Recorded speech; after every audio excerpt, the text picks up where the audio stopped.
Thayyil furniture and interior, Poozhinkunnu, Alathiyur.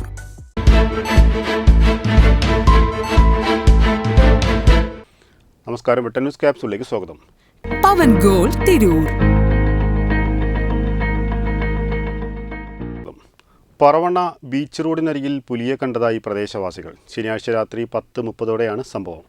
കാൽപാദത്തിൻ്റെ ചിത്രം വനം വകുപ്പിന് അയച്ചു കൊടുക്കുകയും ചെയ്തു. തുടർന്നാണ് പുലിയല്ലെന്ന് വനം വകുപ്പ് സ്ഥിരീകരിച്ചത്. ശനിയാഴ്ച രാത്രി 10:30 പറവണ്ണ ബീച്ച് റോഡിനരികെ വാടക വീട്ടിലേക്കുള്ള വഴിയിൽ പ്രദേശവാസി പുലിയെ കണ്ടതായി പറയുന്നത്. കാൽപാദത്തിന്റെ ചിത്രങ്ങൾ ഫോണിൽ പകർത്തി വനം വകുപ്പിന് അയക്കുകയും തുടർന്നാണ് പുലിയല്ലെന്ന സ്ഥിരീകരണവുമായി വനം വകുപ്പ് എത്തിയത്. അതേസമയം പടിഞ്ഞാറക്കര ഉല്ലാസ് നഗറിൽ കണ്ട പുലിയെ ഇതുവരെയും പിടികൂടാനായിട്ടില്ല. വെട്ടൻ ന്യൂസ് പറവണ്ണ. എന്റെ ഇഷ്ടങ്ങൾ എന്റെ ഫാമിലിക്ക് അറിയാം. Family wedding centre.